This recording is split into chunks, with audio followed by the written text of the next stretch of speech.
You're listening to the No Labels, No Limits podcast with best-selling author Sarah Box, where you get the inside scoop on the steps action takers and decision makers take to align their purpose to their principles and achieve their goals in business and life. We focus on the mantra, no labels, no limits, no excuses. And now, without further ado, please welcome your commanding coach with plenty of chutzpah and heart, Sarah Box.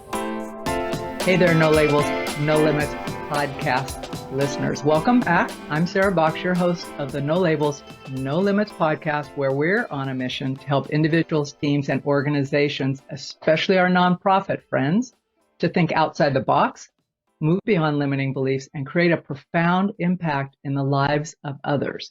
And I'm excited to say that our guest today, I have a partnership guest. Yep, they've had a long-standing partnership making a difference in their county. Do just that. They are also two people that I highly respect and regard and actually have fun with. So this is going to be great for me. And of course, it's always fun to have fun when you're doing an interview. So let me tell you briefly about each of them.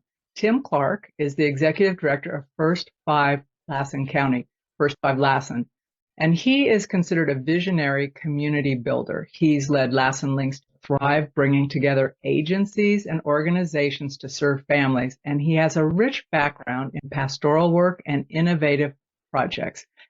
Tim's commitment to his faith, his community, and relationships, I would say, shines through everything he does. And you're going to feel that when he shares. He just kind of has that energy.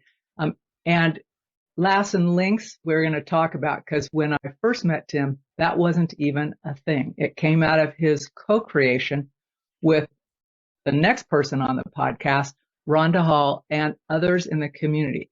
So Ronda has been married for 23 years. She co-pastors a church, and is a former teacher.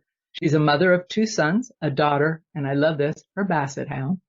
And as a public health educator at Lassen County Public Health, as I mentioned, she was fundamental in co-creating lassenlinks.org, which bridges resource gaps for those in need in Lassen County, and actually kind of bridges other counties because they haven't put like this firewall around it, like if you're not here, you can't benefit. And as I mentioned, I've known both Tim and Ronda for a number of years now, but I've also had the privilege of working with First 5 Lassen County periodically for nearly 2 decades. And what Tim and Ronda and their collaborative partners have accomplished over the past 3 years is amazing. But I will tell you that it started as a dream more than 10 years ago, only to encounter barriers that others weren't able to get around. And I would say it's partly because of the different thinking that Tim and Ronda have brought to it. And also they really don't give up very easy, which I admire. So I'm going to ask them to share on a variety of topics. Hopefully we'll get through all of these. We might not.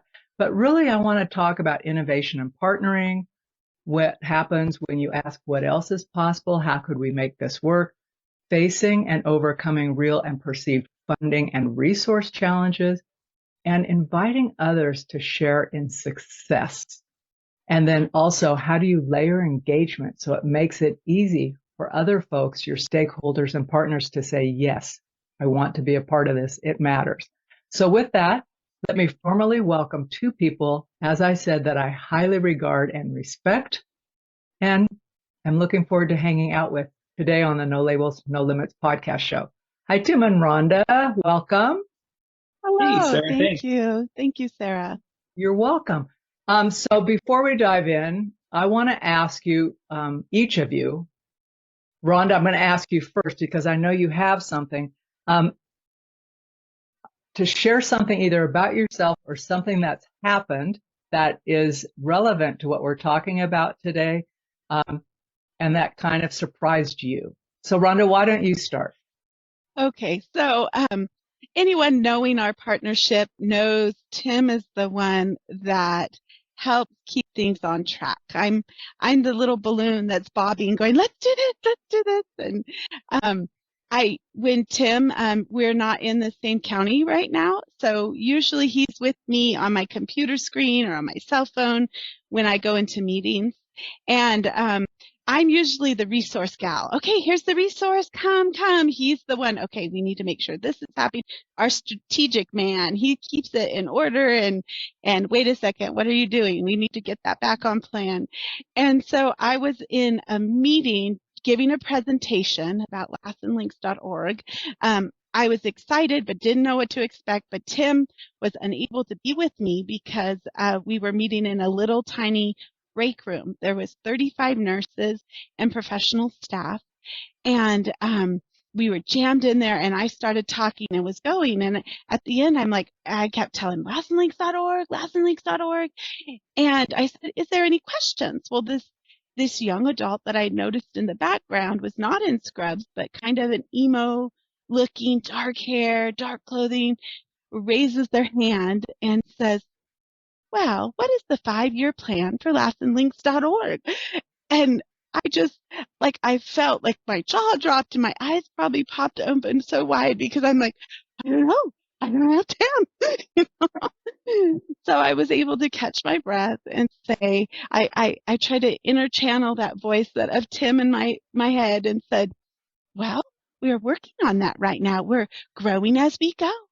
And so I told that, and the person smiled and put their hand down, and I said, and I have bouncy balls, and handed them out and walked out of the room.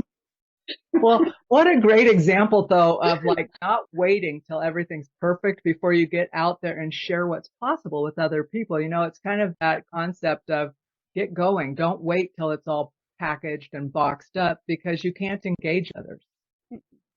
So Tim, not being on her shoulder, what would you like to add? What's something for you that has surprised you, or I don't know, just what's up? We haven't talked for probably a month or more, so I'm very curious. Well, I will say the process where we're at, we're looking at into an online referral platform to help facilitate referrals, and I wanted to get together a subcommittee of our partners to help be on some of the other meetings and whatnot. And I was thoroughly blown away at how many people were willing to be part of it. Now, nobody volunteered. I had to ask, even though I put that out there. And I would say our first meeting, we've only had one as a group. It was we had a vendor. They gave their presentation. And Rhonda kept texting me, "This is too much." It was very, very heavy, very dense, and the man did a wonderful job of presenting their platform. But it was just too much for us. We didn't need the whole suite, and so I was just thankful that everybody was very, very patient, and I have since re-strategized the approach. We're not doing those anymore until we can identify. But I'm continually surprised at people's level of support for Lassen Links, and I think that's probably the biggest surprise is just people continue to help out when I ask them. So now let's provide some context for folks, because we're talking about Lassen Links. Now, 3 years ago, a little over 3 years ago, not much, Lassen Links wasn't even a concept, right? So Tim and Ronda, first let's set the context for Lassen County, right? Because I want folks to understand Lassen County, we're talking about California, it's a big state. And so if you can set the context a little bit for the county, its geography, the relationships, just some of that, and then how you even got on this journey. And Tim, that goes back to the whole First Five thing, right? So paint a picture for our listeners about Lassen County. Well, if you want to go to the middle of nowhere in California, Lassen is almost there. Lassen is I'm going to say a very beautiful county. We are a mix of high desert and then a national forest from the eastern side of the Sierra Nevadas and the Cascade Mountains. So really a very beautiful area, a remote. You don't accidentally go to Susanville. You plan to go to Susanville. Now, as other counties in California, we're lots of land, but a small population. And so with that, we have found that many of the agencies and other providers, they wear multiple hats. There's not enough, I'm going to say, resources that other large counties would have. And so there's some really unique challenges, I think, that small counties face. And even you compare small county to small county, like Modoc County is even smaller than Lassen population size, but size may be a little bit bigger. They have their own unique challenges and barriers. And so, I will say Lassen County is a remote, a rural area that has some really unique challenges where partnerships and collaboration, I think, is really critical for the success of the whole county. Rhonda, did you have any thoughts you wanted to share? Yeah, just to get a picture, like Tim says, right in the middle. So if you drive almost 2 hours, you're still in Lassen County and almost to Reno. And then if you drive to Beaver, which is a tiny frontier community, almost 2 hours, you're still in Lassen County. So, and our resources, because of the many hats that our agencies wear, that we have a lot of people leaving. And so even though maybe the resources didn't go away, the people that knew about it are gone. And so it's in this constant circle of people knowing where to share and where to go, because some people, I've been in my program for 6 years, and one of the things we've innovated is giving away diapers. I will talk to an agency. I just talked to one the other day, and they're like, "Oh, I didn't even know Public Health did that. We have a Public Health?" And so it's like, oh my gosh. So yes, so that has been a barrier. So that's a real example, though, of when institutional knowledge and the history leave. It's a huge gap. I mean, it's a huge gap in any county or community, but especially when there aren't a lot of people that have that, like there are certain people because of the size of the county, it's a real barrier, or can be a barrier. So, and I love that you're the bouncy balloon person. So as we go with that, Tim, this project that ultimately ended up in Lassen Links started as something else. So can you talk a bit about that? Yeah, so at the very beginning of my time as ED, there was a grant opportunity that Laura Roberts, ED before me, she started the process and I finished. And it was really centered about building a collaboration around home visiting to help connect families into home visiting services. And so that was the primary focus of the project. And so as we started, did you want me to share more? I do. Okay. Yeah, I want people to understand that because, people say, well, like you were sharing earlier about like a shared database kind of thing, and that's not uncommon in some counties. But for you guys, it's not that it's uncommon, but it wasn't the first step. So, I mean, really, like the winding road is kind of the picture I'm trying for folks to understand, so they might see themselves on that road and go, oh. So okay. Continue on. Yeah, so the focus was home visiting and connecting families into home visiting. Now, obviously, first 5, we focused more on kids 0 to 5 for that. And while our home visiting program does serve the whole family, our main focus is 0 to 5. And so we went ahead and I approached Sarah, and she was able to join us to help us plan and whatnot as a consultant. And so we ended up getting on board 2 other home visiting programs in Lassen County. So as we began to build the team, we had representatives from County Office of Ed, we had representatives from Public Health, Health and Human Services, First Five's home visiting program, and Head Start. And so this was our core team. And as we began to develop the plan and really kind of look at the grant and kind of start checking out the boxes, from that came this idea of linking families. And so Lassen Links, it was a funny thing. I was at Public Health talking with Rhonda and her cohort, Michelle, and we were thinking about names for Lassen Links. And at the time, I think it was like Lassen Connects. We were stuck on this connect word. Well, across the hall, another coworker, Jen, she's no longer there now, but she was in charge of the oral health program. And so she says, "What are you guys talking about?" And we're like, "Well, we're trying to come up with this name." And she said, "Well, what are you looking at? She says, no, everybody uses Connect. Stay away from Connect. And then she came with the idea of Lassen Links. And we're like, aha, that was it. And so it's funny how, just a small little conversation led to coming up with the right name, Now, granted, Jen, she was a marketing background, so she had a lot of good pointers and stuff like that. And so from that, we came up with this term, Lassen Links. And the idea really is to link. As Rhonda shared, one of the challenges is not necessarily not having resources available, but it's really knowing what resources are available in our county. And so that was one, and from that came one of the principles and goals of Lassen Links isn't just to help connect families to home visiting services, but really to help the partners be aware of what's available. As many things go on, grant cycles come and go, there's just a lot of change. And so that was one of our goals to really try to help overcome is to create something that can help maintain, those connections so people have the information to operate from.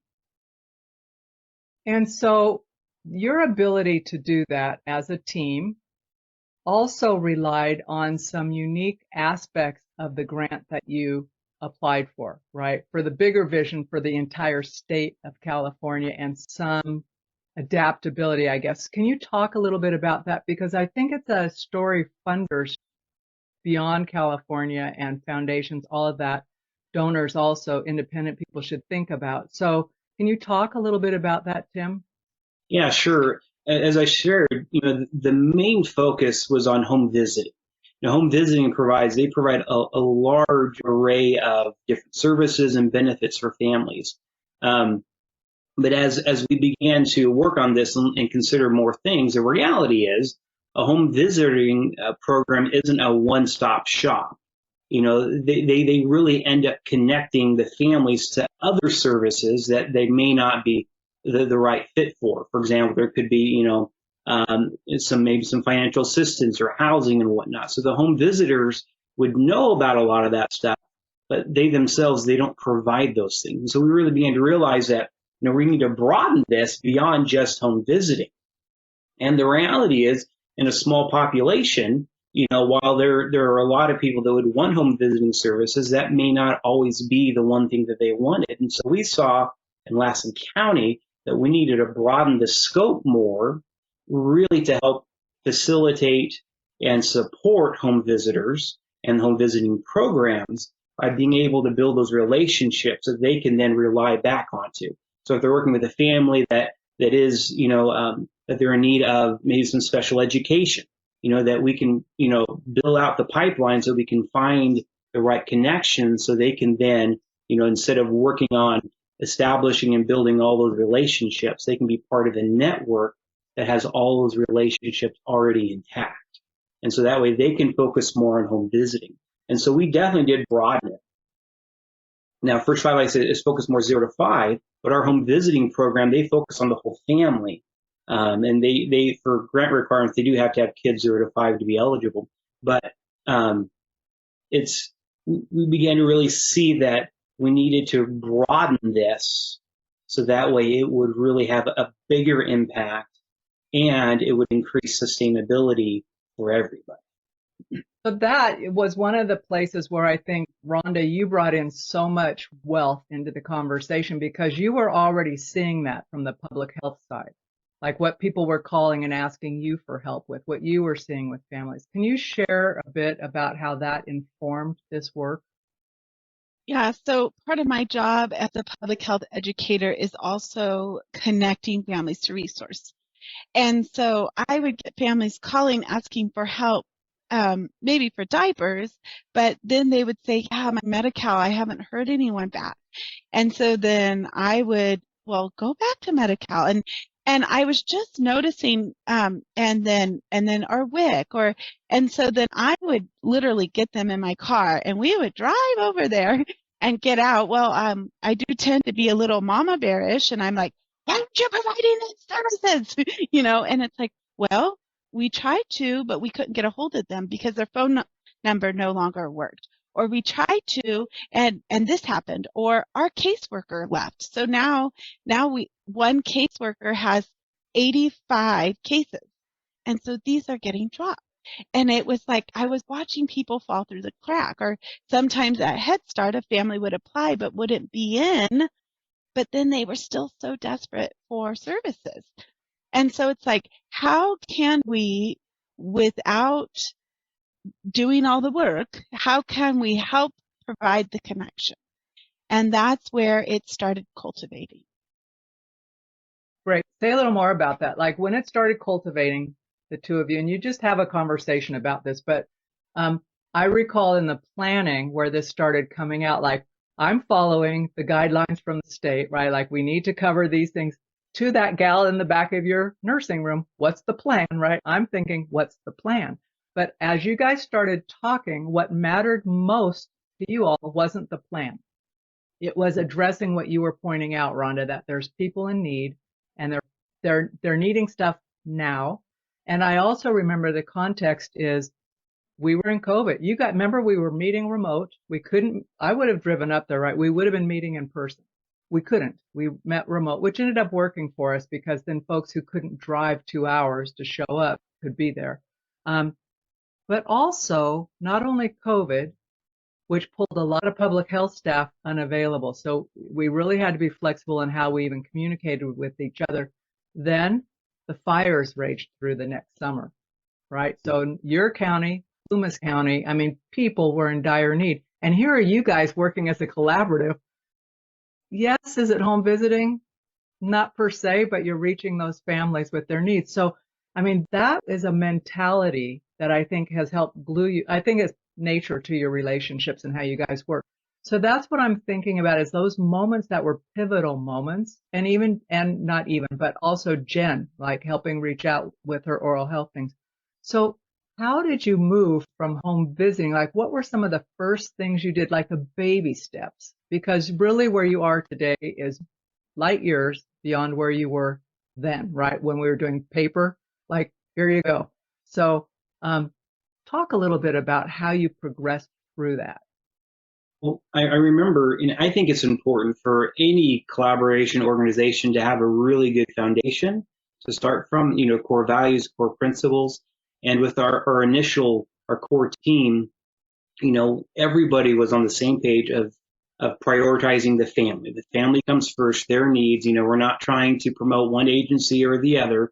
If the focus really is to benefit the family. And that I think has been one of the key that I think maybe has been our rudder as we've gone through all of the stuff that we've gone through. And as continues to be the rudder as we begin to look at an online referral system and doing more of a central database.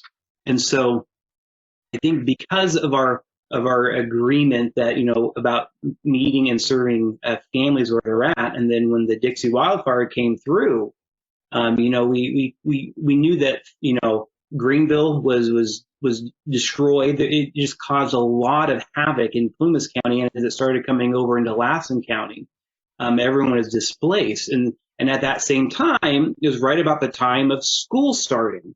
And so it was just chaotic. And so, and so with County Office of Ed being part of the team, we all kind of thought, what can we do to help with families? And so we were able to, through collaboration, put together some gift bags. They had a bunch of stuff, toiletries, activity books for their kids. And once again, at that time, we were focusing more on early childhood. And so we had a lot of stuff for the kids, a lot of stuff for parents. And we had these go bags, and so we were able to get those all assembled through various different support. And then there's an organization called Mercy Chefs. They were brought in, and they were providing meals to the shelters. And so I thought, well, not everybody's at the shelter, so how about I call them? So I called them up to see if we couldn't, get some meals from them to help with some of the other families that haven't made it to the shelter yet. So we were able to do that. And so it was because our focus was, helping the families, because of that, we had a lot of people, willing to shift. It was, correct me if I'm wrong, Rhonda, but I don't remember there being any pushback of, hey, what can we do to help? In fact, it's sort of like when you throw a stone into a river, you get the rings. So it starts creating that. It's like, oh, here's my ring. Oh, I'm going to pull this person in, and I'm going to pull this person in. And so that's what happens within the collaboration. And during that time, that's what we were watching. It was, oh, well, did you contact this person? Have you tried this person? Or these people need help. And we were able to have a larger reach because they couldn't come to us, and we had to go out. Mm-hmm. And I will say, too, it really shifted quickly out of the planning and all of the humdrum stuff, and into actually, now we're actually doing something. Not only did we get bags together, but we also put together, a little resource guide, so, we realize that there's families that we're now going to be in a new school district. How long are they going to be there? We don't know. So, okay, well, here's all the schools. So if you want to get your kid enlisted, enrolled, it gives numbers to call. So we were able to put together, a resource, one pager to help people to kind of navigate, with all of the changes and whatnot. And I don't think we could have done that if our core team hadn't already been meeting. And so I think that was really, really pivotal during that very crazy time. That's a great observation, because didn't Patty fast track some of the onboarding for families, out of county families who were going to have to go to school? And Patty's superintendent, but I just remember thinking, what a remarkable decision to make it easy for families who are dealing with a brand new school district and process, and I think you're right. Rhonda, would you agree with Tim that the working prior to that made that easier? Yes, I think without already our core team and then already are starting to link to other agencies, it made it a lot easier. We were already in motion. We had started the wheels turning. So I not only do think it made it better, but it also launched us quicker forward than maybe we were expecting. It's that momentum versus stagnation. It's like, okay, no more just concept. Let's get out there and do it. Well, and I don't know how that propelled Lassen Links in the eyes of the community, in the broader community, maybe a little bit. But I think what it did most is for us that were in Lassen Links, this is like, okay, I think it did more for us than perhaps it did for the community. Like a proof of concept, Tim? Exactly. Yes. We're on the right path. Let's do more of this. Yeah. So let's talk a little bit about that, because I know early on, and I'm going to go back to 2011, 2012, when the first attempts to do something similar were, and it came to coming up with agreements. What were the agreements going to be? Who could have what kind of access? What kind of information, right? I was there. I drafted some of those, and I watched them kind of stall out, even with brilliant people. I will say Laura Roberts is one of the most brilliant thinkers I've ever met, and passionate, right? And even with that, and some of her other colleagues at the time, it stalled, right? So, but you guys just kept chipping away at it. So Tim, talk a little bit. I mean, the very early baby steps, you and I had conversations about, like, this needs to happen, and you thought, we could start it this way. So talk about that, because I know there are other people listening going, I could never get my county soups or whatever to sign off on this, or heads of agencies for information sharing or whatever. What was your thinking, and how did you proceed on that?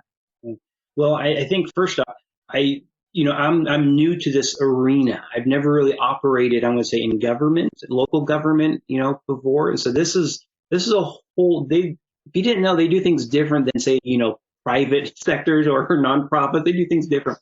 And so this was all new to me. So I just bring with what I do. And so we noticed that one of the biggest barriers was the release of information.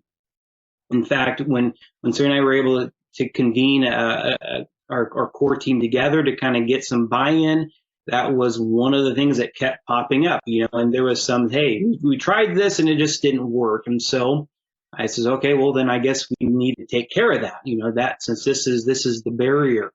And so I just reached out to people and tried to get copies of ROIs and just started, doing the dirty work of just, putting a draft together, and then I would turn it over to the team. And then they would take out the red markers and they would scratch this, scratch that. We got to change this, we got to add that. And so then I would do that again. And so we kept doing that until we with the team, everyone felt that this was on board. We all could agree to this. So, okay, great. And so then the next step was, okay, just because we all agree doesn't mean that other partners, as we bring them on board, would be able to do that. And so the next thing, okay, well, then who in the county would be able to give us their stamp of approval that would help, I'm going to say, grease the wheels? And so in timing, and I think the biggest thing is timing. You know, Sarah, you brought up about Laura. You know, Laura has worked at this stuff for a long time. And I think the biggest difference between during Laura's time and mine is simply a matter of timing. You know, I think that the dynamics within the county have shifted enough where I think everybody was wanting this. In times past, I don't think everybody was quite on board with that. But anyways, and so at that time for Tribe Lassen work, I was talking with county council, built a relationship with him at the time, and so I was able to get that to him to see if they could would okay it, and he did. But one thing I found is as I was developing the draft, I did a lot of one-on-ones with people to kind of pick their brains about the whole, you know, release of information, barriers, their experiences and perspectives. And I will say the county council gave me a nugget that it really helped me understand is there some partners, some agencies that are reluctant to join partnerships like this because of the information that is shared. And it helped me understand that sometimes the pushback isn't because people don't want to. Sometimes there's I'm going to say an administrative decision to simplify and to keep the agency from getting into trouble, you know. I think that's part of it. Others is definitely capacity. Some agencies just don't have capacity.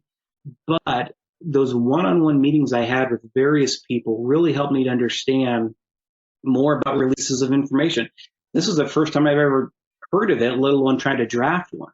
And so that was really, really insightful, just getting those one-on-one meetings with people to really understand their experiences, you know, within the county.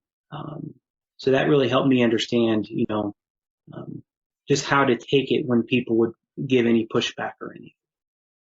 I think that's a lesson for anything we're trying to do before we come and push what we think is quote unquote the right way to do it or our best thing is to listen. Like there's experience from people, and whether or not we think their rationale is real anymore, it may have been at that time, it doesn't really matter if we're not listening. You know, they're not going to, what do I care if you come and tell me, hey, Sarah, you got to do it this way. I'm thinking, hey, Tim, you don't know anything about me or my work or anything. So it's like, learn something first and then show me or engage me in that. And I think that was when I was watching you do that, and especially bringing on the core partners, right? And really listening to what is a make or break for them and being respectful of that. And I know, Rhonda, that affected you at Public Health, right? You have a lot of not barriers, but you have requirements. You know, some are legal and some are risk, you know, insurance risk averse kinds of things. So that was something that needed to be navigated with respect as well. Yes. And nobody likes to be told what to do, or this is the next thing you need to do. But by the one-on-ones, and I know Tim and I both have talked about this a lot, especially in our community, you have to have their partnership, and you gain it by gaining their trust. And you gain their trust by sitting down at their desk or inviting them to coffee or having lunch with them. And then they see, hey, this person isn't just out, this agency isn't just out to get my vote, but they care what I have to say. And I think for me, when I get an idea in my brain, it's easy for me to say, let's go, let's do it. Everyone come with me. But sometimes I forget to listen to the why. Why not? I don't want to hear why not, but if I stop and listen to the why not, can this not happen? Then we're able to change gears and say, well, it can't happen that way, but maybe it can happen this way. Mm-hmm. Well, so, go ahead, Tim. If I can add, I think it was evident that we were hearing what people had to say because it was apparent in what we did afterwards. It was, so it wasn't just one of those in one ear, we actually did, take what they had to say. And, in real time, we would say, well, I don't know if we can do that. And we're very open and honest with them, but we always tried to take what they had to say and made it very, they could see the benefit of that. So whether it changed, how we added a box to check to click on the release of information, or we changed the verbiage, or we made changes that people could see that, okay, yes, what we're saying, they're listening and it is causing an effect. And so I think that was also key for them. That's one of the things I wanted to ask you both about is how do you keep people, I mean, you've got your core partners and then the folks who aren't necessarily in the resource sharing referral piece. So I'm going to ask you to describe Lassen Links here in a second, but how do you keep your broader stakeholders involved so that they know, they don't feel surprised, I guess, would be my question, and they keep getting more interested in being a part of this? There's been a major shift, I think, in Lassen Links. And then I would say it started probably about a year ago. And with that, there were some funding changes for of our grant. And so we weren't able to kind of do some of the things that we were doing, such as, having a contractor like you, Sarah, to come in and help us. And so that summer, there's a definite transition. And so our core team, our advisory team, they really, I think they got to a point where they had tapped other people's shoulders to be involved. And so they weren't as directly as involved as they had been. And right about that time, we were getting in a position where we can start, launching our referral system. Very simple, 2 forms, fill it out, email it, whatnot. So the meetings, we kind of entered in this little like, what's going to happen now? Is this the end of the road? We don't know. And so we said, okay, well, we'll just see. You don't know until you see. And so we kept going. And so we started to really start broadening out to everybody, to people that would be interested. And so at that transition has shifted where we still do have an advisory committee, but they're not directly involved. They have tapped several shoulders to be involved. Some couldn't. And I will say one of the biggest challenges I think sometimes is not everybody is always able to be at the meetings all the time.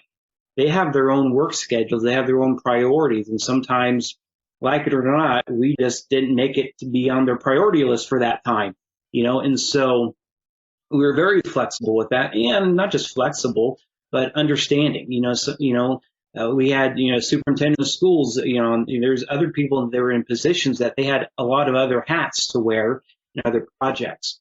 And so I would say, we've been very kind of understanding of people's schedules. But anyway, so as we started broadening it up to really get to a position where we can launch this referral system, I think the shift has happened is that their core team is comfortable enough where things are at that they can just kind of step back and allow it to go. And so Rhonda and I, we've really been kind of the driving force behind all of this and expanding it in taking the referral system, implementing it, and expanding it. So how has it expanded? Because you talked about like one of the premises was like, just let's test before we build a huge system, right? So let's pilot test it. So you started with your simple paper email thing with the folks who you already had releases and, all the quote unquote paperwork you needed in the background to legally and ethically share certain pieces of information.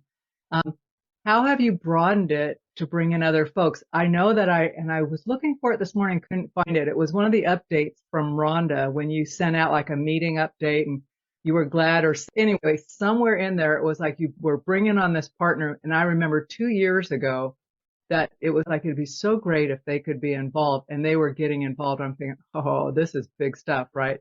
So you've broadened it to not just specific kids services or young people services, but really a breadth of people and representatives. So how have you done that?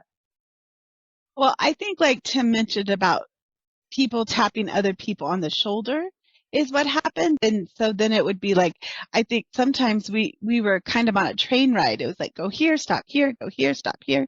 And so we began to meet new people that were involved in different agencies, and sitting down going, well, we really need, this group needs to be a part of this. I mean, we did start with our 0 to 5 people.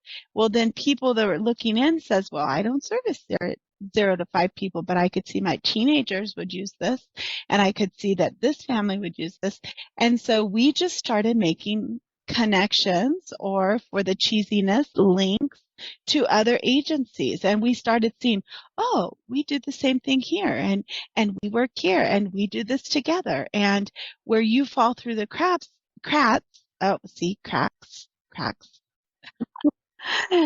when you fall through the cracks, Lassen Links is there not to change your system of care, not to alter how you do things, but to hold you up for a minute. And I'll take those people that fell through the cracks, and we connect them to the next agency that are able to help them out. And then it started becoming a thing where people were like, I'd get phone calls. Hey, I heard of this links thing. What are you doing? And and so when we started getting these calls, I mean, I'll never forget our first meeting where Tim is online. He's big. We're at the county office. We had no idea who was coming, and it was like, did the passion that Tim and I have, because we saw it work. When we threw it out in November, we were like, is it going to work? We ended up, Tim, do you remember the number? We got way more referrals than 9 referrals. 9 referrals. And we're like, uh-oh. And so I think, does that answer your question? 9 referrals of other agencies you needed to talk to, or 9 families in the moment that needed you? 9 families that we connected immediately. Like, yeah. I got a call and it was like, oh, okay. So I called the family and I got the family connected, and it was like, check, 1 done. And it was within less than a month, we had 100%. 100% of the referrals we received the services they needed. So, and just for the listeners, I want you to know, in the background, before this went, the core group had thought, okay, these are our expectations. If someone calls, I'm going to use you as an example. If they reach out to Rhonda and she refers, our expectation as partners is that within 24 hours, that family gets something, right? Mm-hmm. That they're not left hanging, to your earlier point, Rhonda, that someone would call and say, I've been waiting and I haven't had a call back, right? That was what you guys as a group wanted to not have happen anymore, right? Yes. So you would get, pardon, Tim? It was 3 days, 3 business days, not 24 hours. We'd love 24 hours of that. We thought 3 business days okay. would give a little bit of grace. Okay, 3 business days. But did you guys talk about 24 hours initially? Or was I making that up and I'm just... No, I think that was definitely, someone said 24 hours and I'm like, whoa. You're working with someone with extreme ADHD. So 24 hours, that's a lot to throw in the pinball machine because I'm not going to get anything else done. So yes, so we did end up 3 business days. But think about those 9 referrals that heretofore would have been out there spinning, right? So that's a huge affirmation of the process. Well, and as Lassen Links came to be, and we began to say, what are we going to do? This whole idea of referrals came up. One thing that we realized is everybody has a system of referrals. It's that back end support that is what's lacking.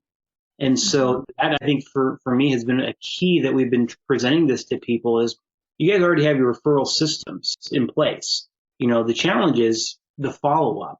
And so we've really built that into our referral system. And once again, because we've listened to people, we understood that everyone has their own system. And so we're not trying to take over people's territory. So we've worked hard to try to get this to integrate with their existing referral system. And so those 9 referrals, one of the challenges is with our Head Start. It wouldn't fit with their system. They have family service providers that do the very same thing. And so we met with them and we realized, okay, well, we don't want to disrupt your program. You got a good program going on. We don't want to mess with that. And so they said, well, what can we do? And they says, well, there's people that's waiting to get their kids into Head Start. So they'll apply, but then they don't hear anything. So what if while they're waiting, we can get them plugged into their Lassen Links, so that way something is going on instead of just waiting in a line. And so I think that was another key for our referral system to really to integrate well within the county. Similar to your approach for your information agreements, your memorandums of understandings, listening to people and going, okay, what would work here? How could we help and be a benefit? So let's talk specifically about Lassen Links. We've been talking about it, but describe for people what it is, because it wasn't. So we've talked about it being a referral system, but it's more than that. It's a website. It's interactive. People can go there. They can put stuff in. Now there's a whole guide online, which used to be within Public Health, right? It existed. So talk about that. That's a big win, you guys. So another part of my job, I started at Public Health 6 years ago, was the resource guide. So the resource guide was a big, thick book that is hard to navigate, that was printed, 10,000 copies. Remember, we're a rural community, was printed, and there was hundreds of boxes, and they're like, okay, you're the resource guide person. And I'm like, what? So for 4 years I just kept it under my desk. I had it in a basket and I would look, oh dear. So when Lassen Links started coming up, the need for a resource guide was there too. And so, yes, did I jump in and said, oh, this maybe could help me get this done too. And that's where we started being like, these are the main resources. And the big thing about a paper resource guide is once it's printed, it's outdated. So we knew that we needed to have a guide that was online and was able to edit it. And so that was also building it. The resource guide also built while we were building Lassen Links. So what a good idea to house the community resource guide on a community system, lassenlinks.org. So what is it though? I mean, so if I go there and is it just for families? What kinds of stuff would I find there, Rhonda? So, yes, it is. Right when it pops up, there's a little box that pops out, says referral. So somebody could refer you, click on that, and it actually, does it go to you, Tim, or me? And it just says, hey, what are you looking for? What do you need? And they could do that. As they scroll down, it has all of our many agencies or partners that are involved. And so you can click right there, click on it, and it will take you. So we have a new agency called Acorns to Oak Trees. Well, that's an interesting name. What is that? You click on it and it pops open their agency page that tells what their heartbeat is, what they're about, how they can help you, and how you can get in contact with them. And so as you scroll down a little more, we have something in Susanville called Susanville Stuff. And that is since we don't have a newspaper anymore, that is the link to our community calendar that says what's going on, what's happening. You click on a button, it takes you to Susanville Stuff. And there's a button that you click on that says, here's our resource guide. And in our resource guide, it's actually clickable. So if you're looking for housing, you click on the housing button, it will list all the housing agencies, all the numbers, all the directions, how to get there. And then our other button that you could click on is how to enroll to Medi-Cal services. And the application is on there. And so Tim, what did I miss? Well, just the idea that we were able to take Rhonda's project and put it on the Lassen Links, part of the draw was, okay, if people go to lassenlinks.org, what are they going to do? It's like, it's not like we have, staff, to be able to monitor, to maintain a website. And so we thought this would be, once again, focusing on families. What do they need? Our goal is to connect families to services they need. And so, okay, having a resource guide would make a lot of sense. And to have the guide structured in a way that would be intuitive for somebody looking for help. And so Oh, sorry, Tim. One thing that I love about the site is I don't do websites well. And so I was telling our designer, I'm like, it needs to be, I was going to say a 3-year-old, but some 3-year-olds do better than I. So I said, it needs to be as accessible for an 80-year-old to get on there and be able to man where they were going. And it is that way. I mean, it's not so simplistic that it bores you, but it is very easy and functionable. It's intuitive, I would say. When you look at it, it's engaging and intuitive. It's not yes. difficult. It's not difficult at all. No, you guys have done a wonderful job with that. As we're kind of wrapping for now on this, I want to ask a couple questions and then encourage people to reach out to you, because I know you have tools and resources that you are willing to share because that's who you are.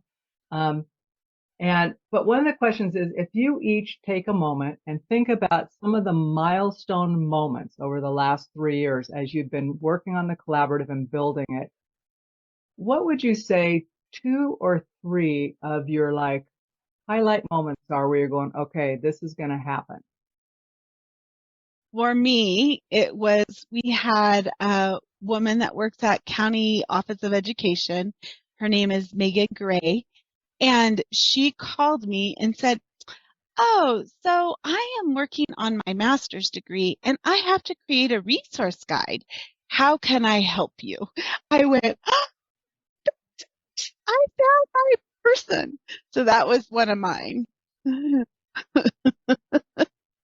Perfect. Well, for me, there's a couple of things. One, we already broadened this from what the state wanted, First Five California wanted. Well, we had people coming with probation's department. They don't work with little kids. They work with, high school, school age kids and above. And they're like, we're not little kids. What do we don't, well, and I was talking to Ronda, what are you talking about? Well, why are they saying little kids? Well, we began to realize, because we started with an early childhood lens, it was communicated through the website. And so that's what they saw. So while we were saying this was for the whole family, what they were seeing was this is for little kids. We don't do that. So that helped us to really understand, okay, we need to broaden this even wider now, not just from early, but to really to anybody. And so that led us with updating our website, because we were sending out a message that we were no clue that we were sending that, because mentally we were in a much different place than when we had initially created Lassen Links. And then I think that 2 other things is, now that probation is actually, they're going to become a partner now with us. And so we're able to work them in a different tier. But the other was with Northeastern Rural Clinic. I don't know how in the world they got heard, how they heard us, maybe through Teresa Woodbury. Rhonda, I think so.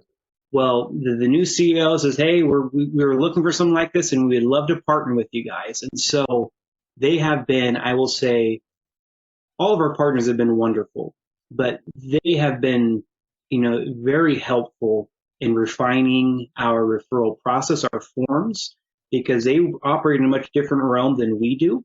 And so dealing with probation and Northeastern, those were the 2 elements that it's like, okay, those were, memorable times. Yeah. Yep. How do you, I know times get tough, things get stuck, right? You're on a roll, things are going, all of a sudden the wheels go, and you're going, okay, what was that about? How do you guys keep each other encouraged and keep going when it feels frustrating? Because I don't want people to think that there are never any frustrating moments, because there are. Mm-hmm. Well, Ronda and I, we now meet on a weekly basis. We were doing like once a month, but now we're doing more of a weekly basis. And Ronda and I, and feel free to chime in, Ronda, too, but we openly discuss everything, as far as a project. How are things going? How are you feeling? So not only are we entering this with our heads, but also with our feelings, and really trying to get a sense of what's happening, where are things going, and then begin to ask the next question, why is that? And now all this happens, in the background while we're still having our meetings, we're still doing all this stuff. And so I'm going to say that's kind of maybe the shop talk that goes on, the internal dialogues. And so as we get to the next meeting, we're like, okay, here we go. Let's see what happens. And so far, we have been, I think everything is coming together. And so when those breaks happen, we talk. We try to get a read. Is people losing interest? Is it time of year? People's workload. We really try to put ourselves in their shoes to see maybe it has nothing to do with us. Maybe it's just stuff they're going through. Yeah, I think our weekly meetings were very important. We were having monthly meetings and it was with the whole group, and then a certain person wouldn't be here, or that person wouldn't be here. And so we weren't able to do problem solving where so when we started meeting weekly, we were able to throw our dice out there and say, okay, what's going on? Where's the feeling? And then we'd go on missions. Tim was a lot more completing the missions than I. My list keeps growing, my Post-it notes. But by doing that, we were able to stay connected. And by us staying connected, we were able to pull our partners in. I know Tim mentioned, or Sarah mentioned Michelle. She's also in maternal child adolescent with me. So when I was feeling a drag, I would say, okay, we need to do this and problem solve. And so I think by those meetings, it has helped keep us going. It's given us each energy to bounce off of each other and then go back to our connectors and bounce off them. And that's, I feel, what kind of kept us going when those breaks felt like we were stopping. Well, and the honesty, I think, is important. When you talk about relying on each other and honest conversations, being able to say, are you picking this up? What do you think's going on? Is it just me? Am I the only one noticing this? Am I off base? I just think having those places where we can have honest conversations, we don't have to show up as like I got it all figured out all the time, is necessary as leaders and change makers in a community, in an organization, and in our families. It's like being honest. And, the buzzwords are vulnerable and authentic. And while those are buzzwords, I think they're important for us to be able to be human. Mm-hmm. Yeah. Well, and I think with Rhonda, we have a really good rapport with each other where we have been open, about how we're feeling about the project and whatnot, and sharing concerns. And I think that's the other thing too. We share, okay, this is a problem. What do we do? Yeah. And so definitely problem solving is a key element in our discussions. One thing I enjoy about Tim and I is, and I think for when you're building a partnership, you don't want everyone that looks through the same type of lens the same way. Because if we had 3 or 4 Tims, it may not happen the way it does. And Lord knows if we had 3 or 4 Rondas, it would be a hot mess. So, but being able to be in a partnership with somebody that brings balance, but then also brings a different perspective. We mentioned thinking outside the box. Some people get stuck in the box where I'm like, don't put me in a box. I'm not going to even get in the box. And so by forming those partnerships with people that have a different perspective is very, very important. I could not agree anymore. That is perfectly said, Rhonda. So I'm imagining there are people in other communities going, okay, I might not want the same thing, the same end result that you've created, but I know I need to go through some of those processes and understand more about how this works. So how should folks reach out to, is Lassen Links how you would want someone to reach out to you and say, hey, I'm raising my hand. Could I have a conversation with you guys to see what's up? Or if I'm a funder and saying, I want this to be even more successful and replicable in other communities, how would I even reach out to you guys? What's your recommendation? Well, on the website, there is a phone number, and that actually goes directly to Rhonda. So they're welcome to call. There is a contact us link on the website that they can go and reach out, and that will come out to both Rhonda and I. And I don't know if in the show notes, our email addresses, welcome to email us anytime about anything that we can help. Like I said, we're happy to help other people. We're not in this, to build an empire. We're really here to build a collaboration, very different strategies. Yeah. Yeah, so the email, absolutely. And most likely we will set up a Zoom call with you because we do tag team off of each other a lot. So it helps make more of the insight greater if you have both of us. I agree. And it's fun. It's more fun that way. So there's a lot to be said for enjoying the time you're doing work. Yes. So I want to thank both of you for being on the podcast. I know scheduling with you guys is not always easy. It was amazing to me that within pretty short order, we were able to find a date that worked for everybody. And I'm excited to share this with our community. So that's my thanks to you guys. I do feel privileged to know you. I brag on Lassen County a lot. When people say we don't have resources, I'm thinking, really? Let me talk to you about this little county that has a huge geography. And they're getting stuff done. And I do think there is a spirit in your county, people who are either but people who live there and love Lassen County and the organizations that serve there, is you don't really take no for an answer. You're kind of okay, well, we don't like that approach. We're going to figure it out another way. And I think there's a lot to be said for that, not giving up. Yeah. Well, we thank you, Sarah. You've been a huge help for us, and it's been wonderful. And we were excited to see what the future holds. We know there will be more twists and turns coming, and but I'm excited that there's still some funding coming in for this project, and that I think we'll be in a good position to hopefully, start reaching out for support here in the future. Hey there, everybody. I want to take just a minute out of this episode of the No Labels, No Limits podcast to tell you that we are officially opening the Sandbox membership in September.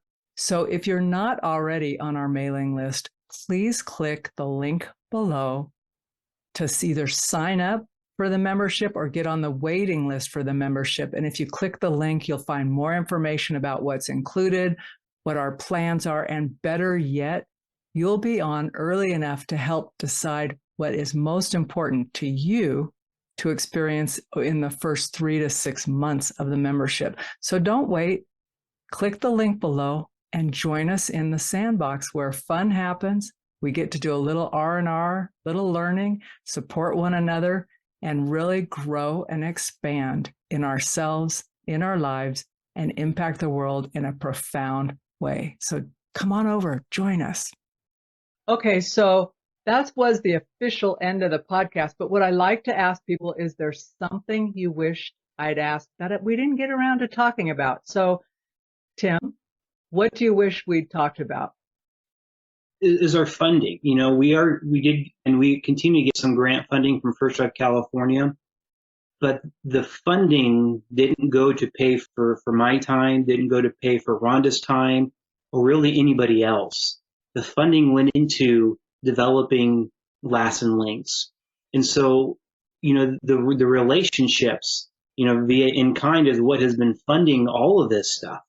Ronda, we were looking at, okay, where would a good place for Lassen Links to sit, at the planning stages. And Rhonda's position, she's a referral person.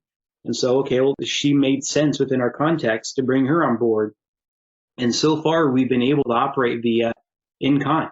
There has been no exchange of money to any agency for their time that they have spent at our meetings, at our planning sessions. This has all been, that has been a huge, huge help. And I know that funding eventually will run out, but it has, because of people's willingness to collaborate and for other people who are in key positions that's already their job, that has helped us to get the project done on a very small budget.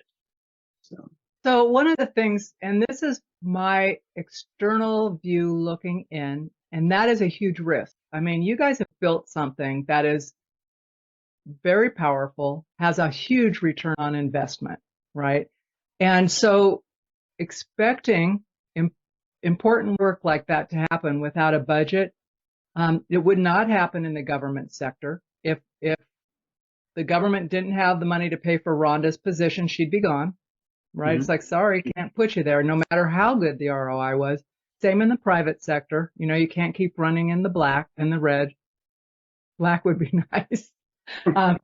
So I think there's a some sort of fantasy about this type of important work just happening by the kindness of people who are already super busy and stretched, being sustainable, and it's not. And so at some point, without financial support to help spread the word, support the people doing the work, I hate to say it, but it's at risk, right, of not being what it is today, unless all of the existing people remain, right? Because you've got this commitment and relationship with one another.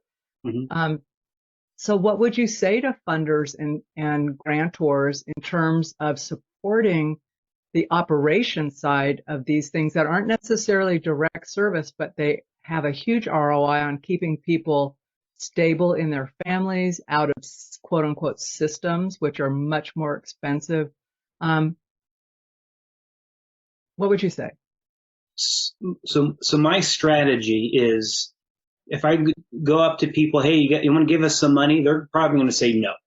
Okay, what is Lassen Links? What are you guys trying to do? What is that? And so the benefit of the grant from First Off California has given us the wonderful thing called time for us to develop, time for us to really get in our minds not only what Lassen Links is, but how it's going to function and add value to our partners.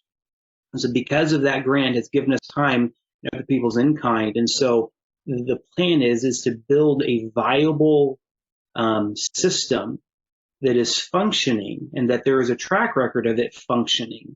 So then when we present it, then it's going to be, I'm going to say, a no-brainer. And so that's a strategy that I'm using.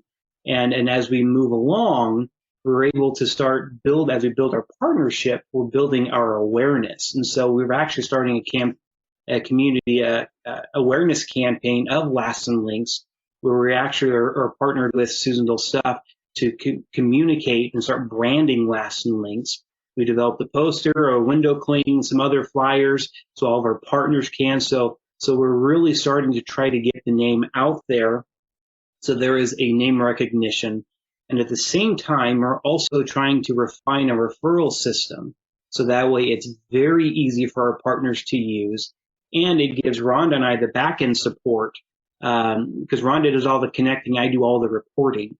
And so that's the next piece. Once we can get that into place, get it piloted and get the kinks worked out, so that way when people ask the questions, we can give them answers. And so we're hoping in the next, I'm going to say 6 months, we'll have an online referral system. We'll continue to expand our partnership and continue to refine what Lassen Links is and benefits. And at that point, then we will begin to start reaching out to some of the key players in the county for various, support. So would you see it as a revenue source? And I don't want to simplify it, but like almost for the bigger organizations, a pay to play kind of thing. Like if you want to use this and save all this money within your organization, there'd be a fee for it. Are you looking more grant? What are you thinking when you say support, Tim? I don't want the pay to play. Because I think that will change the dynamics of a collaboration, and I don't want to do that. I want to protect that sense or that spirit about the collaboration. So really, my thought is we look at the big funders in the county that provide funding for services for families. Office of Ed. Some of these that have more discretionary budget items that can begin to support things like an online referral system, so that way it's sustainable. That can help provide with some of the staffing that is required to maintain the website and to maintain the meeting facilitation and things like that. So this would then become, I'm going to say, part of their budget on an annual basis that they would fund Lassen Links. And with me representing First Five, that would First Five would definitely contribute some of that. That's another key importance. If I'm asking other people to pay for something that I'm not willing to pay for, what is that communicating? And so that's where we're going with this. Just because this affects or benefits the whole community, so I think it would make sense for community partners to make this part of their budgeted items. Great. So there is a 5-year plan, Rhonda. It just hasn't evolved yet, right? Yes. I knew it was there. Evolution. It's getting there. It was just in Tim's brain. Well, sometimes it has to play out. So, okay, thanks again for being on the podcast. I'm glad we asked that question and answered it, because I bet that was in the back of a number of people's minds, like, what is up with the funding on this? So thanks for providing the clarification. Cool. Thank you, Sarah. You've been listening to the No Labels, No Limits podcast with best-selling author, change agent, and strategic vision coach, Sarah Box. You can grab the show notes and find out how to work with Sarah at sarahbox.com/No Labels, No Limits podcast. We'd love this podcast to reach as many people as possible. So please remember to rate, leave a 5-star review, and share the podcast with someone you think would get value from this conversation. Until next time, keep taking those daily action steps to align your purpose to your principles and achieve your goals in business and life.